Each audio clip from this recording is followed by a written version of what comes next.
السلام علیکم ورحمۃ اللہ وبرکاتہ۔ محترم بزرگوں، دوستوں، عزیز ساتھیوں اور پیاری ماؤں بہنوں، اللہ تعالیٰ کی ذات سے قوی امید ہے کہ انشاءاللہ آپ تمام حضرات بخیر و عافیت ہوں گے۔ ہم اپنے سوالات اور ان کے جوابات کے سلسلے کو آگے بڑھاتے ہوئے آج کی نشست اور آج کے ایپیسوڈ میں بہت سارے سوالوں کے جوابات دینے چاہ رہے ہیں۔ آپ سے گزارش ہے کہ آپ ان تمام سوالوں اور ان کے جوابات کو خوب غور سے سنیں، سمجھنے کی کوشش کریں، اپنے دوست و احباب، اپنے گھر والوں اور رشتہ داروں کو ضرور سنائیں۔ سب سے پہلا سوال کیا ہے انور خان نے، کہتے ہیں السلام علیکم، اگر کوئی عورت اپنے بالوں کو سنوارے، ظاہر بات ہے بالوں کو سنوارتے ہوئے، کنگھی کرتے ہوئے بہت سارے بال ٹوٹ کر نیچے گر جاتے ہیں، اگر کوئی عورت ان تمام بالوں کو جمع کر لے، بہت زیادہ مقدار میں جمع ہو جائے تو انہیں فروخت کر سکتی ہے، بیچ سکتی ہے یا نہیں؟ اس کے بارے میں اچھی طرح سمجھ لیں کہ انسان کا کوئی بھی عضو بیچنے کے لائق نہیں ہوتا ہے۔ کسی بھی آدمی اور کسی بھی عورت کے لیے حلال نہیں ہے کہ وہ اپنی باڈی کا کوئی عضو اور حصہ بیچے، چاہے وہ ٹوٹے ہوئے بال اور ٹوٹے ہوئے دانت ہی کیوں نہ ہو۔ اگر بال بہت سارے اکٹھا اور جمع ہو چکے ہیں تو ان تمام بالوں کو آپ جمع کر لیں اور کسی مناسب جگہ پر دفن کر دیں یا پھر وہاں پر محفوظ رکھ دیں۔ بہرحال بیچنے کی اجازت آپ کو نہیں ہے۔ محمد صابر پٹھان کا سوال ہے کہ ہمارے یہاں پر ایک خاتون ہے جن کو الٹرا ساؤنڈ کیا گیا تو پتہ یہ چلا کہ پیٹ میں جو بچہ ہے وہ 6 مہینے کا ہے اور اس کو کوئی موذی بیماری ہے۔ اب ہم اس خاتون کو ایبارشن کرانا چاہتے ہیں، آپریشن کے ذریعے اسقاط حمل کروانا چاہتے ہیں، کیونکہ آئندہ چل کر وہ بہت زیادہ بڑی بیماری ہو سکتی ہے، تو کیا ہمیں اس کی اجازت ہے یا نہیں؟ دیکھیے، الٹرا ساؤنڈ کے تشخیص کے ذریعے جو کچھ بیماری اور بچے کے اعضاء وغیرہ ظاہر ہوئے ہیں، یہ ایک یقینی بات نہیں ہے، بلکہ وہ ہو سکتا ہے کہ اس طرح کوئی معاملہ ہو سکتا ہے کوئی بیماری ہو، یا ہو سکتا ہے جسم کا بچے کا کوئی عضو بنا ہو یا نہ بنا ہو۔ یہ یقینی بات نہیں ہے، ایک امکانی بات ہوتی ہے۔ بہت ساری مرتبہ یہ دیکھنے میں آیا ہے کہ الٹرا ساؤنڈ کے ذریعے کوئی چیز بتلائی گئی لیکن ولادت ہونے کے بعد بچہ ماشاءاللہ بالکل صحیح سلامت تھا۔ تو ایسی صورت میں چونکہ اس خاتون کو حمل ٹھہرے ہوئے 6 مہینے گزر چکے ہیں، اس بچے میں جان پڑ چکی ہے، کسی کے لیے جائز نہیں ہے کہ ابارشن کروائے، اس بچے کا اسقاط حمل کروائے۔ اس لیے آپ اس بچے کو رہنے دیں، اور جہاں تک معاملہ ہے اس کو کوئی بیماری ہو سکتی ہے، کوئی تکلیف ہو سکتی ہے، وہ اپاہج ہو سکتا ہے، تھیلیسیمیا کا مریض ہو سکتا ہے وغیرہ وغیرہ، تو یہ سب امکانی باتیں ہیں۔ آپ اللہ تبارک و تعالیٰ کی طرف رجوع ہوں، اللہ تعالیٰ سے بچے کی صحت اور سلامتی کی دعا کرتے رہیں۔ اگر بچہ صحیح سلامت پیدا ہو گیا تو ماشاءاللہ بہت اچھی چیز، اور اگر خدا نخواستہ کوئی بیماری اس کے ساتھ لگ کر آئی ہے تو بیماری دینے والی ذات بھی اللہ تبارک و تعالیٰ کی ذات ہے، اس پر صبر کرے، علاج و معالجہ کرے۔ بہرحال بچے کا ساقط کرانا، حمل کو ساقط کرانا جائز نہیں ہے۔ علی اکبر کہتے ہیں مفتی صاحب، جو مسلم ایکٹر اور ایکٹریس ہوا کرتی ہیں جو کہ فلم میں کام وغیرہ کرتے ہیں، وہ بہت سارے ڈائلاگس وغیرہ بولنے کے دوران اپنی زبان سے کفریہ اور شرکیہ الفاظ نکالتے ہیں، تو ان الفاظ کی وجہ سے وہ لوگ مسلمان ہی رہتے ہیں یا پھر اسلام سے خارج ہو جاتے ہیں؟ صاف مسئلہ یہ ہے کہ جب بھی کوئی آدمی جانتے بوجھتے اپنی زبان سے کلمہ شرک اور کلمہ کفر نکالتا ہے تو ایسا انسان اسلام سے خارج ہو جاتا ہے، چاہے وہ کوئی ایکٹر ہو، ایکٹریس ہو یا پھر کوئی عام آدمی ہو۔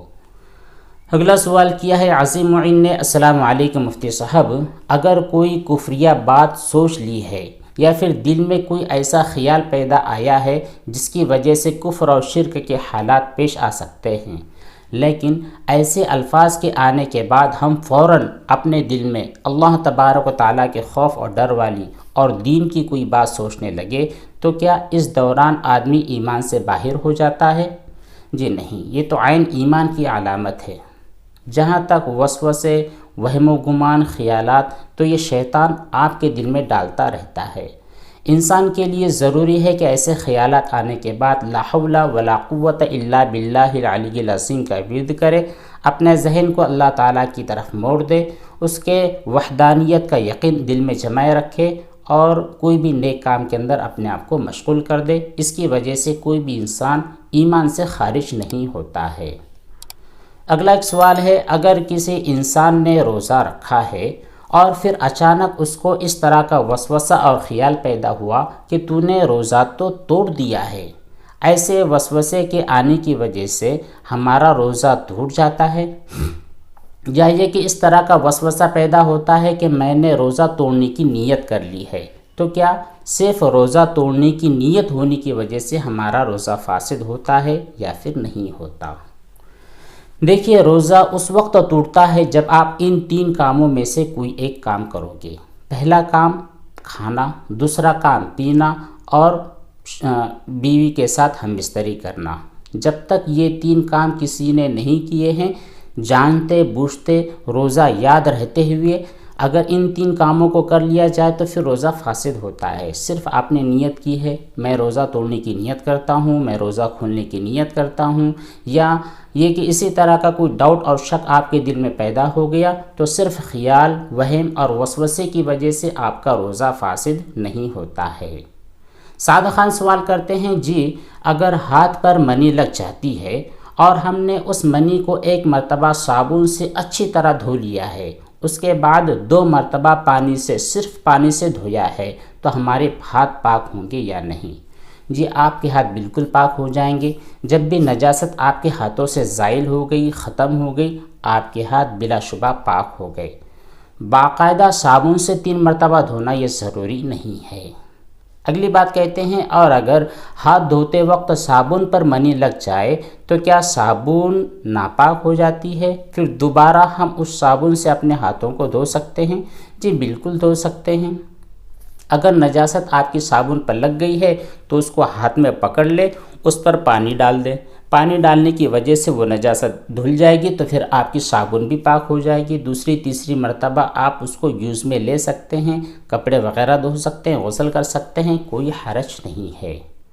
اگلا سوال عظیم معین نے کیا ہے، کہتے ہیں مفتی صاحب، اگر بچے کا پیمپر لیک ہو گیا ہو اور ہم نے جہاں پر وہ پیشاب گرا تھا اس جگہ کو اچھی طرح صاف کر دیا ہے، پوچھ لیا ہے، دھویا نہیں ہے، وہ جگہ سوکھ گئی، ہم نے اس کی سائڈ کو چینج کر دیا، گدے کا جو دوسرا سائڈ تھا وہاں پر، پھر بعد میں ہوا یہ کہ وہاں پر بھی اس کا پیشاب گر گیا ہے، یہ پیمپر لیک ہو چکا تھا، پیشاب کے قطرات وہاں پر جذب ہو گئے تھے، پھر وہ سائڈ بھی سوکھ گئی۔ چند دنوں کے بعد اسی بیڈ شیٹ پر یا پھر اسی گدے پر پانی گر گیا ہے، اب ہمیں سمجھ میں نہیں آ رہا ہے کہ وہ پاک جگہ پر گرا ہے یا اس جگہ پر گرا ہے جہاں پر پیمپر لیک ہوا تھا، جہاں پر پیشاب وغیرہ گرا تھا، ہم کیا کریں؟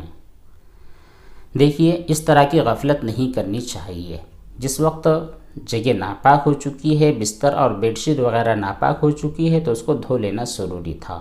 خیر آپ نے دھویا نہیں ہے، نہ دھونے کی وجہ سے اس کی سائڈ کو 2-3 مرتبہ چینج کر دیا، بعد میں اگر وہاں پر پانی گرا ہے تو آپ اچھی طرح دیکھ لیں کہ واقعتاً وہی جگہ ہے جہاں پر پیشاب گرا تھا یا نہیں گرا تھا۔ اچھی طرح سوچنے کے بعد، دیکھنے کے بعد ہو سکتا ہے آپ کو کوئی چیز سمجھ میں آ جائے، آپ کو وہ جگہ اور وہ نشان پتہ چل جائے کہ واقعتاً یہ جگہ ناپاک ہے یا پھر پاک ہے۔ دیکھنے اور غور کرنے کے بعد آپ کو پتہ چلے گا۔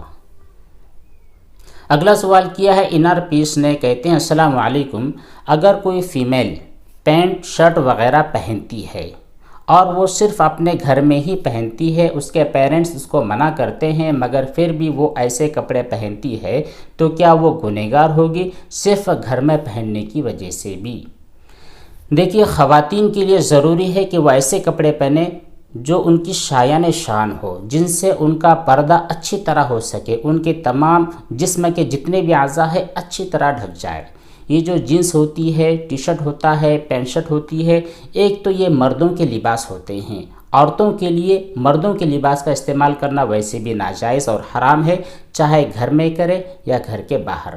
اگر وہ خاتون گھر میں اس طرح کے کپڑے پہن رہی ہے تو یہاں پر 2 نقصانات ہیں۔ پہلا نقصان تو یہ ہے کہ اس کی جو باڈی ہے اچھی طرح ڈھکتی اور چھپتی نہیں ہے، جسم کے جو ابھار ہے وہ اس میں اور اچھی طرح واضح طور پر نظر آتے ہیں، یہ ایک گناہ ہے۔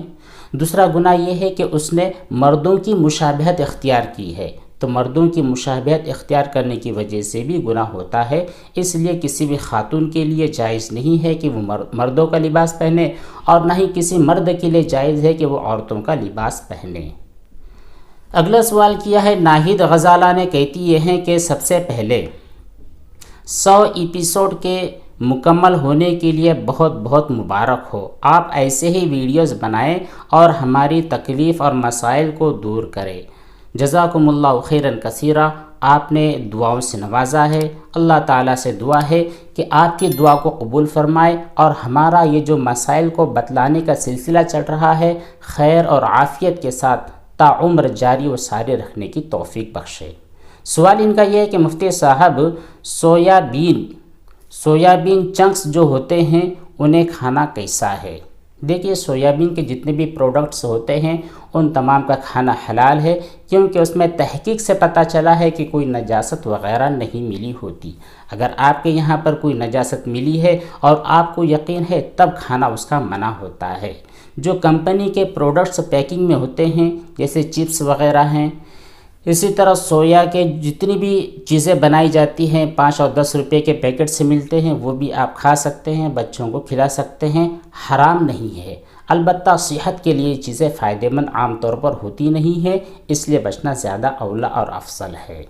اگلا سوال کیا ہے سغراء کبل نے، کہتی ہے السلام علیکم مفتی صاحب، آٹومیٹک واشنگ کے حوالے سے بتلائے کہ اس میں سارے کپڑے ہم ایک ساتھ ڈال دیتے ہیں، پاک اور ناپاک، یہ سوچ کر کہ ویسے بھی مشین 3 دفعہ پاک پانی ڈالتی ہے، 3 مرتبہ دھوتی ہے، تو تمام کپڑے ایک ساتھ پاک ہو جائیں گے یا پھر پاک نہیں ہوں گے؟ جی کپڑے تو پاک ہی ہو جائیں گے، لیکن بہتر طریقہ یہ نہیں ہے۔ بہتر طریقہ یہ ہے کہ پہلے آپ جو گندے کپڑے ہیں ان پر کی جو نجاست ہے، پیشاب ہے، خون ہے، پخانہ ہے، اور بھی کوئی اگر نجاست ہے تو پہلے اس نجاست کو باہر ہی اچھی طرح دھو لے۔ اور اگر آپ نے اس طرح کیا نہیں ہے، اٹھا کر تمام کپڑوں کو آٹومیٹک واشنگ مشین میں ڈال دیا ہے اور اس نے اپنے پروسیس سے 3 مرتبہ اپنے کپڑوں کو دھو لیے اور سکھا لیے ہے، تو بلا شبہ آپ کے کپڑے پاک ہو جائیں گے۔ اگلا سوال یوٹیوب کنگ نے کیا ہے مفتی صاحب، ناپاک کپڑے کو اچھی طرح سے شریعت کے مطابق، شریعت کے جو اسٹرکچر ہے اس کے مطابق ہم نے اچھی طرح دھو لیا ہے، پھر بھی اس میں سے بدبو آ رہی ہے، تو پھر ہم نے اس کی بدبو کو ختم کرنے کے لیے واشنگ مشین میں ڈال دیا ہے، اور وہ اس کے ساتھ کچھ پاک کپڑے بھی تھے، تو ایسی صورت میں جو پاک کپڑے تھے وہ بھی ناپاک ہو جائیں گے یا پھر دونوں کپڑے پاک ہو جائیں گے؟ اس کے بارے میں جواب دیجیے۔ جی آپ کے کپڑے پاک ہو جائیں گے، واشنگ مشین میں ڈالنے کے بعد جو کپڑے پاک تھے وہ تو پاک ہی رہیں گے، البتہ وہ کپڑے جن میں اسمیل آ رہی تھی نجاست کی، اور آپ نے کہا ہے کہ شرعی اصولوں کے مطابق آپ نے صفائی کی ہے، تو ظاہر بات ہے وہ کپڑے بھی پاک ہو گئے، اور جو بدبو باقی ہے وہ بہت زیادہ کوشش اور محنت کرنے کے باوجود جو گئی نہیں ہے وہ معافی کے درجے میں ہوتی ہے، اس لیے آپ کے دونوں بھی کپڑے پاک ہو جائیں گے۔ یہ تھے چند سوالات اور ان کے جوابات جو آپ کی خدمت میں پیش کیے گئے ہیں۔ اللہ تبارک و تعالی ہم تمام کو عمل صالح کی توفیق بخشے، آمین۔ والسلام علیکم ورحمۃ اللہ وبرکاتہ۔